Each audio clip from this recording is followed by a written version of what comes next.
Congress Joseph വിഭാഗത്തിൽ നിന്നും കൂടുതൽ പ്രാദേശിക നേതാക്കൾ പാർട്ടി വിടാനൊരുങ്ങുന്നു. അതൃപ്തരായ പരമാവധി പേരെ പങ്കെടുപ്പിച്ച് കൺവെൻഷൻ വിളിച്ചു ചേർക്കാനാണ് സജി മഞ്ഞക്കടമ്പിന്റെയും കൂട്ടരുടെയും തീരുമാനം. കേരള കോൺഗ്രസുകാരനായി തന്നെ ജീവിച്ചു മരിക്കാനാണ് ആഗ്രഹമെന്ന് സജി മഞ്ഞക്കടമ്പൻ കൈരളി ന്യൂസിനോട് പറഞ്ഞു. കേരള കോൺഗ്രസ് ജോസഫ് ഗ്രൂപ്പിൽ നിന്നും രാജിവെച്ച ജില്ലാ പ്രസിഡന്റ് സജി മഞ്ഞക്കടമ്പലിന് ഐക്യദാർഢ്യം പ്രഖ്യാപിച്ചാണ് കൂടുതൽ പേർ പാർട്ടി വിടാനൊരുങ്ങുന്നത്.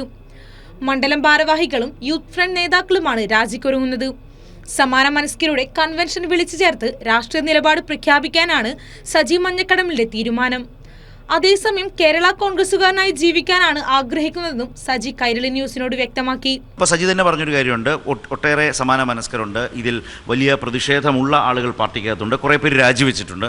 ഇവരെ എല്ലാവരുമായും കൂടിയാലോചിച്ച് മുന്നോട്ട് പോകുന്നൊരു തീരുമാനം ഉണ്ടാകുമോ? ഒരു കൂടിയാലോചന നടത്തുമോ? തീർച്ചയായിട്ടും അത് കൂടിയാലോചിക്കാതിരിക്കാൻ പറ്റില്ലല്ലോ. ഞാൻ വെളിയിലിറങ്ങി ഞാൻ തന്നെ എനിക്കൊരു പാർട്ടിയായിട്ടോ അല്ലെങ്കിൽ ഒരു സംവിധാനം അതില്ല.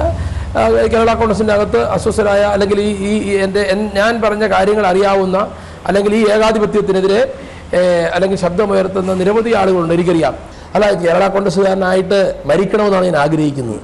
ഞാൻ കേരള കോൺഗ്രസുകാരനായിട്ടാണ് ജനിച്ചെന്ന് പറഞ്ഞാൽ എന്റെ പിതാവ് കേരള കോൺഗ്രസുകാരനാണ്. അതേസമയം സജി അനുനയിപ്പിക്കാൻ കഴിഞ്ഞ ദിവസവും UDFന്റെ നേതൃത്വത്തിൽ ശ്രമം നടന്നു. MM ഹസൻ നേരിട്ട് വിളിച്ചാണ് അനുനയ നീക്കം നടത്തിയത്. എന്നാൽ മോൻസ് ജോസഫ് ഉള്ള മുന്നണിയിലേക്ക് താൻ ഇല്ലെന്ന നിലപാടാണ് MM ഹസനെ സജി അറിയിച്ചത്. തെരഞ്ഞെടുപ്പിന് മുമ്പ് രാഷ്ട്രീയ നിലപാട് പ്രഖ്യാപിക്കാനാണ് സജിയുടെയും കൂട്ടരുടെയും തീരുമാനം. കൈരളി ന്യൂസ്, കോട്ടയം.